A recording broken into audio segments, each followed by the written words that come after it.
In this video, I'm going to show you step by step how to install the TorqueLift EcoHitch Stealth with a 2-inch trailer hitch on a 2015 Tesla Model S 85D. If you're interested in learning more about why I decided to do this and the prices and parts I used, then click on the card above to a video I created about that. Also, if you're interested in installing trailer light wiring, I'll be uploading that as a separate video. So subscribe to my channel and change the bell icon to all to get notified when I upload that video. I'll also put a card up above here once I've uploaded that video on the trailer light wiring. I had a couple of friends come to help with the installation and record video of this project. I could have done this by myself, but having an extra person helping is certainly nice to have. On a scale of 1 to 10, 1 being easy and 10 being extremely difficult, I would classify the difficulty of this project as a 6. Mostly it's just a matter of knowing where to pop clips loose and back out screws, then reassembling.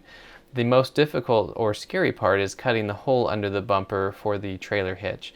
The trailer wiring was far more difficult to figure out, but with my instructions in the next video, it should save you many hours figuring things out. This is the trailer hitch that we're installing. It is the EcoHitch Stealth from TorqueLift. Can have a 300-pound tongue weight and 2,000-pound trailer towing capacity. The stealth part of it is that this receiver here is removable. So there's a bolt right here that we can undo. This comes down, and then this tow bar here is completely invisible up inside the bumper. One of the first steps is undoing these bolts down here. There's the array of bolts that go along, so we need to undo all of those, and then we'll move on to the next step.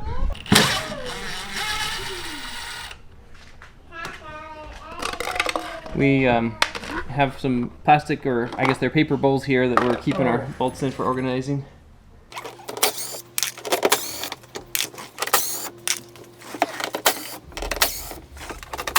So some point of clarification is that underneath the car are 4 of these fins. There's a fin right here, and then there's that one there as well, and then they're mirrored on the opposite side. There are bolts that go up the length of them, and the fins themselves come off. So once you undo the bolts, there's just some clips here, and they pop down. And that's the first step to remove off the bottom of the car before the undercover. We have found that the bolts are a little different from each other. The ones here are machine bolts for going into metal, and they have a flat tip. These are sharp and are meant for going into plastic, and so those are fin bolts. So we're keeping track of those separately so they don't get cross-threaded. Alright, we've undone all of the screws, taken off all the fins, and now the underpan is just about to come off the underbelly cover. So go ahead and lift that down and pull it. There you go. And there we have... I see some Florida dirt. that cover off. This is the rear fender well right here. So there's a little plastic clip that you can just put in a flat screwdriver and pop this out. There, just like that. And once the center has come out, then you can pull the whole clip out just like that. This is underneath the car. Right here is the rear tire on the driver's side. This is the tire well. So there are a couple of these plastic clips that we have to take out. There's one here, here, here, and then up here there's a 10mm bolt that has to get done as well, up higher. And then there's another clip that's here out of sight. So undo all of these, and then we'll be able to take this little plastic part off eventually.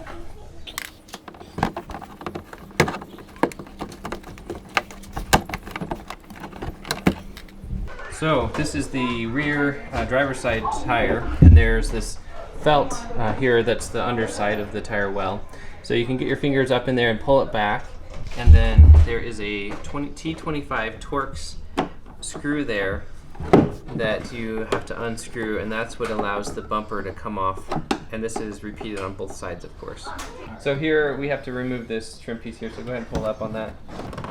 There you go. There we go. Yeah, that was easy. Nice. You'll notice here there's a little white plastic piece. We have to pull that out and put that back on the other piece. That departed, but these other 3 holes, those came out appropriately.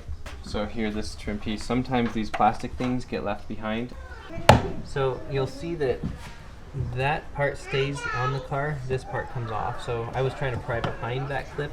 Make sure you pry in front of the clip. Just like that. There we go. Here, these will be free, so let's make sure we don't lose these. Yeah.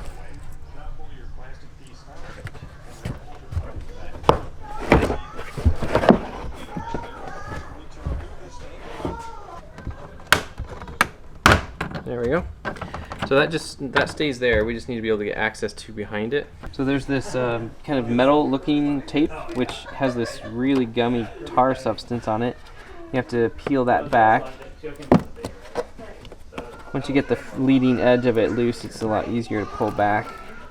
And that exposes this hole right here, and inside there is a 10 millimeter nut that has to come off.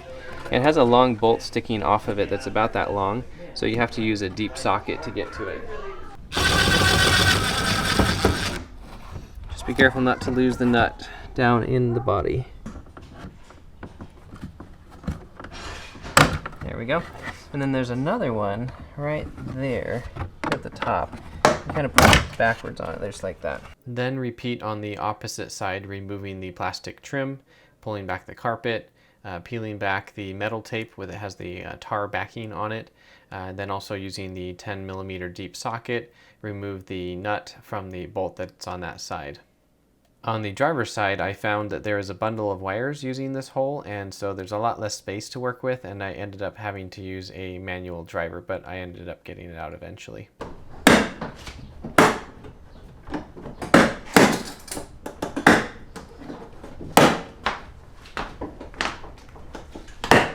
You know, it still is feeling pretty attached to someone below, doesn't it, to you? It does. So we work it out. Oh, there we go. A few more clips. Oh, Nice. a lot of dirt in there. Okay. It feels like there's still an attachment point. So what we found is that the bolts that are here are pretty tight, so we have to kind of go in here and pry right where the bolt is, which is right here. There we go. Then it comes out. It was a little bit tricky. Yeah, Without there's doing that friction prying. right on that. Now pulling this back, there should be some cables attached for the sensors. Okay, I see it right here. Oh, it's over here on the far right side. There is not one on the other side. That's undone. And I'll just carry this out of the way. You got it? And there we have it. That's what the inside of the bumper looks like. It does not have as much built up dirt in it as I thought it might. Okay, we're going to undo these two bolts up here and these two down here. You'll need a deeper socket because these bolts come out from there a bit. Yeah, it broke loose. So they had a little bit of flux or something. Maybe it was just paint buildup that was on that nut, and that is coming off. Just like that.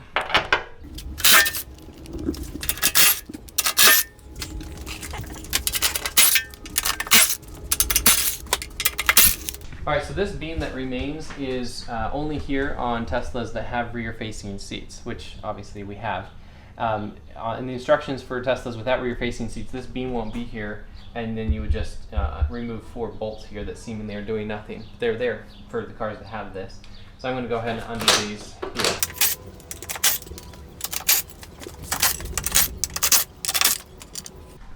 All right, so we'll remove this.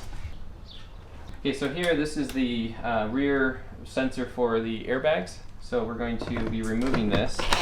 So it came with a bunch of these vinyl washers. So you put each of these on one of the studs. The reason that these are here is because there's a difference here between the aluminum body of the vehicle and the steel trailer hitch and the bolts. And we don't want any galvanization to happen over the years. And this is an isolation washer to make sure that doesn't happen. Alright, so now we're going to put on the actual trailer hitch. This is heavy. Lower on the lower 6 bolts, just like that. So we have the washers behind and the trailer hitch in front. After putting the hitch on the car, we then put the impact bar here, which this is the impact bar. We put that back on these 4 middle bolts sticking out of the car. And so the trailer hitch is just below this impact bar. And so we're going to torque these 4 to 40 foot-pounds, and then the impact bar cover we'll put over that on these 2 bolts and these 2 bolts down here. This impact bar, it gets in the way of the airbag sensor down here, and so we're going to take the airbag sensor off of this plastic bracket. You can see there's a T25 screw right there, and the trailer kit included this double-sided Velcro stuff that we're going to be putting on the sensor and then sticking right here on what they're calling the chain plate of the trailer hitch. Combining the crash bar and the trailer hitch definitely is a lot thicker than what it had before, but they do fit on the length of the bolt that's there. Luckily, this crash bar cover is utilizing the 4 bolts that are on the top and the bottom rather than the 2 in the middle. Otherwise, the combination of all of these 3 things would be probably too long for those bolts. And remember to torque all of these bolts down to 40 foot-pounds of torque. And pull down on that. Pull down. Pull, pull, pull. Okay, lift up. Okay, pull down on it. There we go.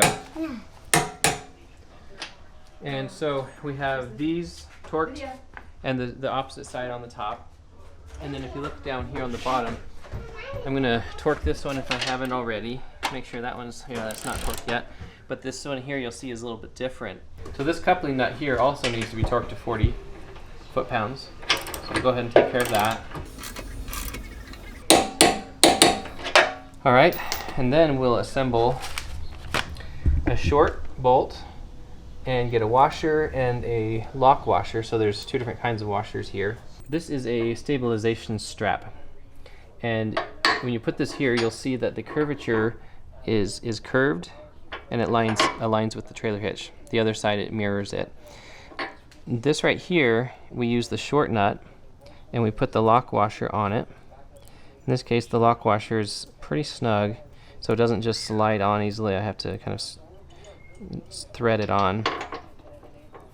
And then once this lock washer is all the way up to the head, then we will put this larger washer on top of that as well. You'll see that hole there is pretty big, so we put this washer there and then put that up into there. Get those threads aligned and it should just thread in easily, just like that. On this other side, we're going to start with the long bolt. We're going to put a large flat washer on it and put that through the hole. And then on the opposite side, we'll put another large washer, and then we'll put the lock washer on the outside of that, and then thread the nut on there. We'll hand tighten this down, and then we'll torque this with the torque wrench per the specs and the instructions, and that should be good with the stabilization strap. I'm torquing this one down here. This is a 17 millimeter socket, and I'm torquing it to 40 foot-pounds. And then I switch my socket out for a 15 millimeter socket. And I'll put that here on this other direction. Oh, and first I have to adjust my torque wrench to adjust this down to 30 foot-pounds, just like that. And we'll torque this down.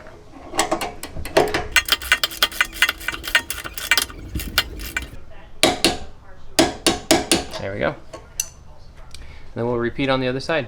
All right, so the instructions say to measure out 12 inches from the center of this hole right here to where you're going to be drilling with the hole saw. Something that we discovered was that this chrome piece is different on the 2015 Model S than the 2017 Model S in the instructions that we've seen. So we're not going to be drilling a hole just here on the edge of this black plastic. We're actually going to have to go up into the chrome area. And so measuring here from the center of this hole up 12 inches is right there. So we want to have this be as center as possible, so I'm going to put a mark right there with a Sharpie. And then I'm going to measure between these 2 fins just to make sure that we're centered. So 16 is this spot here, and let's see, that's going to be about right there. So that is the place that we want to be. And then we're going to go ahead and drill that with a 4-inch hole saw. This is a 4-inch hole saw here. You can see you put it on your drill. Yeah, it's a little wonky. And so we'll get that drilled. Perfect.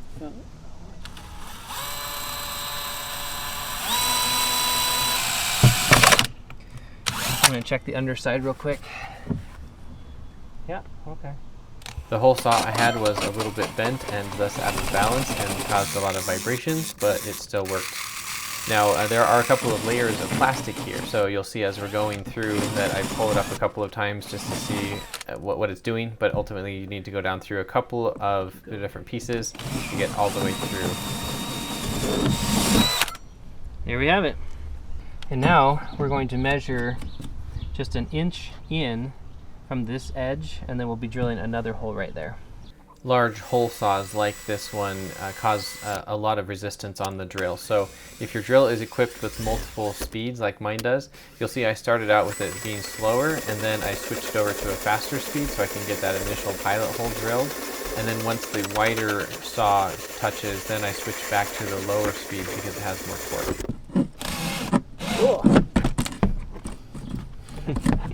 There we go. All right, there's the 2 holes. Beautiful. The next step here is to put some tape on either side, as you can see here, to give yourself a guide of a straight line. And then just use a hand saw or a jigsaw like I have here. You could use a Sawzall, you could even use a Dremel tool, and just cut off that peak on either side so that you have an oval with straight sides on either side. Now in hindsight, I kind of wish I had cut my hole just a little bit, like a 1/4 inch more to the left of what you can see here, because I had to widen it just a little bit later. Yeah. This is the hole on the underside of the rear bumper of our Model S. This is how the hole in the undercarriage now looks with the hitch. And one thing I would like to point out is that the chain attachment point right here is accessible on this side and works just fine. But on this side, it is really not accessible.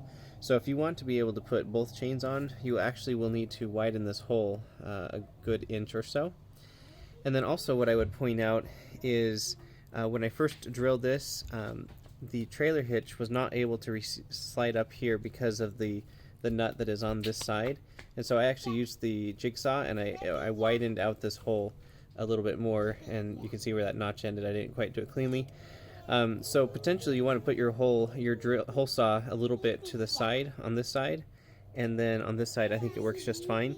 It looks a little bit wide here, but it does need to be this wide because the big bolt that comes in right here to hold this receiver on needs this whole width to be able to work with it up there.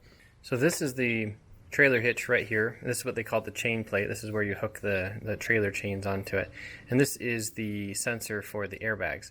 So normally it was on a bracket back there using these two bolts right here and here, but because of the clearance issues we can't have it coming down now, so we just need to put it right here on the chain plate. So they provided 2 double-sided Velcro pieces that I'm going to Velcro on right here, and then they'll Velcro to the sensor. Here is the chain plate. I've put half of the Velcro on each side, and the other half I also pulled the Velcro apart, and the other half I applied here to the back of the airbag sensor.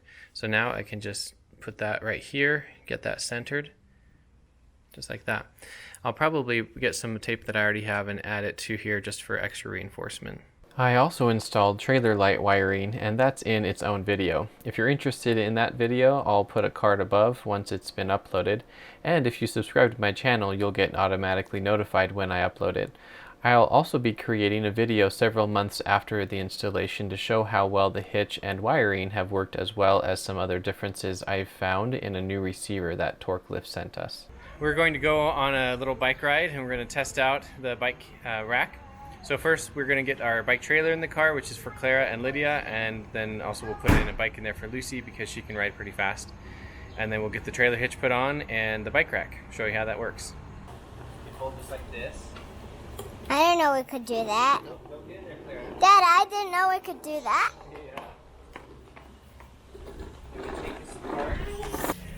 So that's what the trailer looks like in the car. And the girls are getting the wheels put in.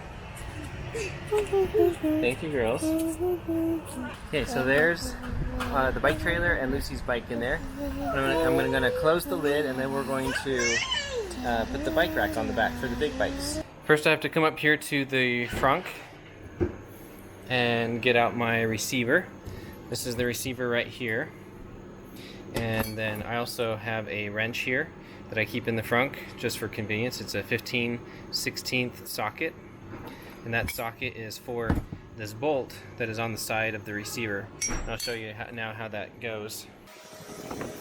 All I do is insert this here, and then I'll get this in on the other side.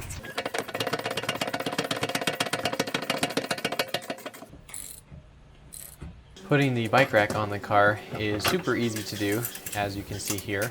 Alright, we now have the bikes on the car, and this is what it looks like. We only have 2 that we need to take today. The ground clearance looks like on standard suspension. We can always raise that up, of course.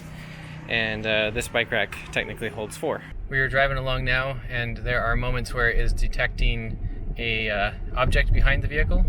So it's definitely aware the bikes are there. It kind of varies depending on how we're driving, whether or not it detects them for some reason.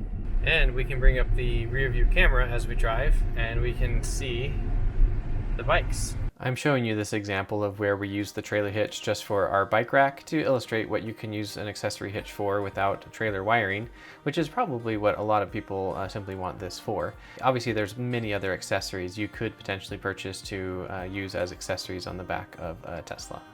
Alright, we've arrived at where we're going to ride our bikes, and if you look here, I have the car on high suspension, and you can see the bikes are still able to not hit the curb.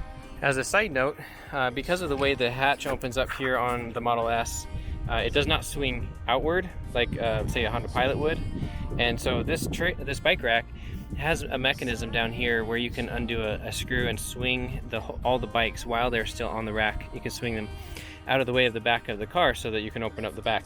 But this, you don't need to use that.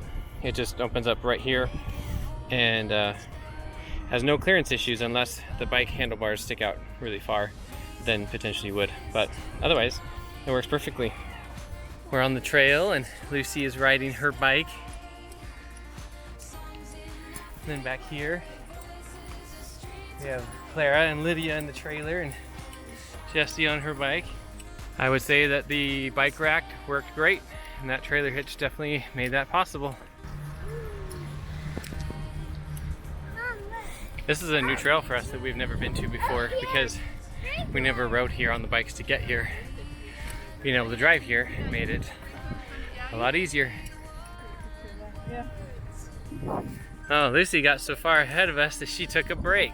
You better get back on. We're not stopping. Hey, it's Lydia and Clara!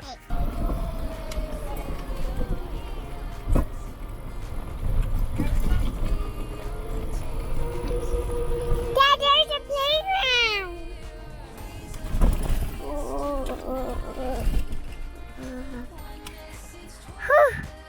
I record you. Thank you, Lydia. But it was kind of bumpy, so it makes my hands move. What did you think of that, Lucy? It was great. Was that fun going down the hill? You awake? I'm away. Clara, oh no, wake up, Clara. We'll play for a minute. I'm ready.